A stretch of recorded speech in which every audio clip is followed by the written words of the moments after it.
امام شافعی رحمۃ اللہ علیہ کو اللہ نے علم کی بہت طلب دی تھی۔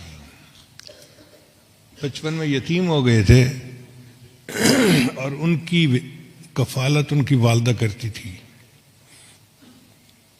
تو والدہ کے پاس کچھ پیسے نہیں ہوتے تھے، تو امام شافعی رحمۃ اللہ علیہ کو اپنے نوٹس بنانے کے لیے پین پیپر نہیں ملتا تھا، قلم کاغذ نہیں ملتا تھا، تو وہ فرماتے ہیں کہ میں بڑے جانوروں کی ہڈیاں تلاش کرتا تھا، اونٹ کی ران کی ہڈی یا کولو کی ہڈی، بڑی بڑی ہڈیاں ہوتی ہیں، ان ہڈیوں کو میں گھر لا کے دھوتا، صاف کرتا، اور جب وہ خشک ہو جاتی تو میں اس کے اوپر اپنے نوٹ لکھا کرتا تھا۔ کون جانتا تھا کہ ہڈیاں جمع کرنے والا یہ بچہ آنے والے وقت کا امام بنے گا۔ کہتے ہیں کہ میں نے ایک دفعہ حج کیا تو مینا میں ایک بوڑھے سے میری ملاقات ہو گئی۔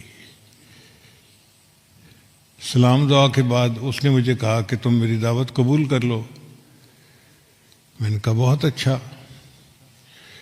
جیسے ہی میں نے دعوت قبول کی، اس نے اپنی گٹھڑی کھولی اور اس میں روٹی کے چند ٹکڑے تھے، خشک روٹی کے،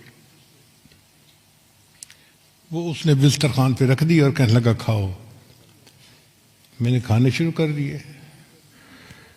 وہ بوڑھا کہنے لگا کہ نوجوان، مجھے لگتا ہے کہ تم قریشی ہو۔ میں نے کہا ہاں میں قریشی تو ہوں، مگر آپ کو پتہ کیسے چلا؟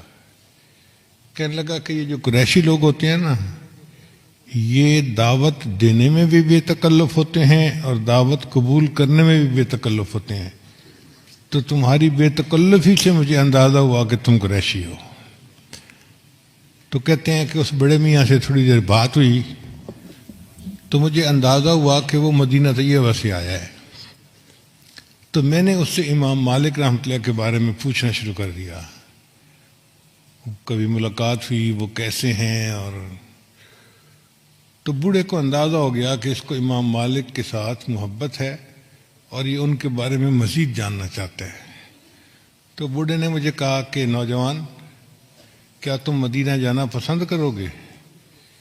میں نے کہا ہاں میں تو بہت پسند کروں گا، لیکن میرے پاس جانے کے وسائل نہیں ہیں۔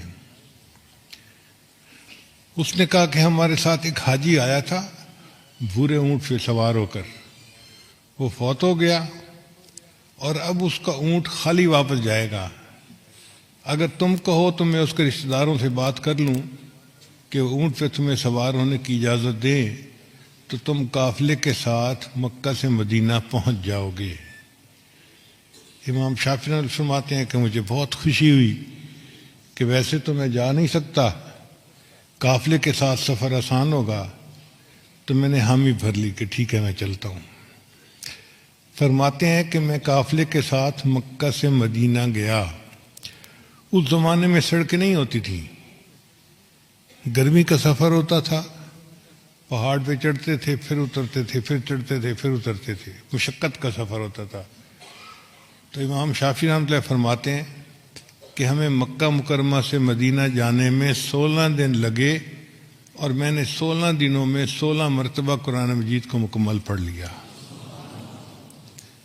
فرق کا اندازہ لگائیے، ہم عمرے پر جاتے ہیں اور 15-16 دن میں ایک قرآن ختم کر کے نہیں آتے، اور انہوں نے 16 دن میں 16 مرتبہ قرآن مجید کو مکمل پڑھ لیا۔ فرماتے ہیں جب مسجد نبی پہنچے تو جماعت ہو رہی تھی، تو ہم جماعت میں شامل ہو گئے۔ نماز کے بعد ایک لمبا سا آدمی تھا، اونچے قد کا، ایک چادر اس نے باندھی ہوئی تھی اور ایک اوپر لپیٹی ہوئی تھی۔ وہ ایک جگہ اٹھ کر بیٹھ گیا اور پڑھنے لگا قال قال رسول اللہ صلی اللہ علیہ وسلم۔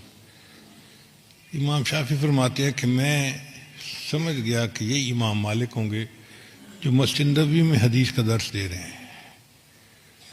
طلباء کافی تعداد میں ان کے سامنے بیٹھے تھے، تو میں بھی بیٹھ گیا۔ ان دنوں امام مالک حدیث کی املا کروا رہے تھے۔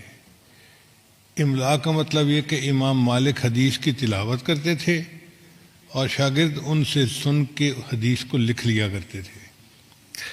چنانچہ سب طلباء کے پاس قلم دوات بھی تھی، کاغذ بھی تھے، اور وہ حدیث کو پڑھ سن کے لکھ رہے تھے۔ فرماتے ہیں میرے پاس تو کچھ نہیں تھا، میں بیٹھ کے سنتا رہا۔ تھوڑی دیر بعد میں نے دیکھا تو میرے سامنے ایک تنکا پڑا ہوا تھا۔ میں نے وہ تنکا اٹھا لیا اور میں نے سمجھا کہ یہ میری قلم ہے، اور اپنی ہتھیلی کے اوپر میں نے لکھنا شروع کر دیا۔ طلباء قلم کے ساتھ کاغذ پر لکھ رہے تھے اور میں تنکے کے ساتھ اپنی ہتھیلی پہ بیٹھا لکھ رہا تھا۔ کچھ دیر کے بعد اگلی نماز کا وقت ہو گیا تو مجلس برخاست ہو گئی، لوگ وضو کرنے چلے گئے، میرا وضو تھا، میں بیٹھا رہا۔ تو امام مالک رحمۃ اللہ علیہ نے مجھے بیٹھے دیکھا تو اشارہ کر کے بلایا، نوجوان میرے پاس آؤ۔ کہتے ہیں کہ میں قریب چلا گیا تو امام صاحب نے پوچھا تم اپنے ہاتھ پہ کیا لکھ رہے تھے؟ میں نے کہا جی جو آپ احادیث لکھوا رہے تھے، طلباء تو کاغذ قلم کے اوپر ساتھ لکھ رہے تھے اور میں اپنی ہتھیلی پہ لکھ رہا تھا۔ امام مالک نے ہتھیلی دیکھی تو اس پہ تو کچھ نہیں لکھا ہوا تھا۔ تو امام مالک خفا ہونے لگے کہ یہ تو حدیث مبارکہ کے ادب کے خلاف ہے، آپ نے یہ کیا کیا؟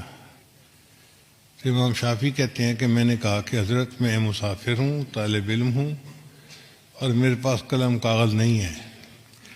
آپ حدیث کی املا کروا رہے تھے اور میرا دل چاہ رہا تھا کہ میں بھی لکھوں،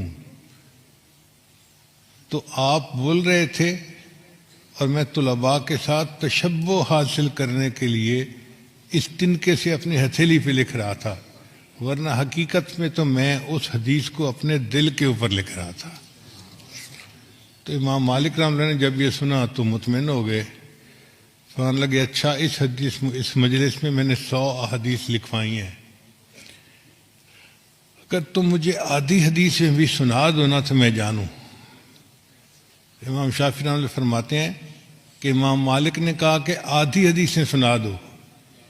میں نے شروع سے لے کے آخر تک جو 100 حدیثیں انہوں نے سنائی تھیں، سند کے ساتھ، متن کے ساتھ پوری کی پوری احادیث ان کو سنا دی۔ طلباء ایسے ہوتے تھے، استاد سے ایک دفعہ سنتے تھے اور وہ ان کے دل پہ لکھا جاتا تھا، ازبر ہو جاتا تھا، یاد ہو جاتا تھا۔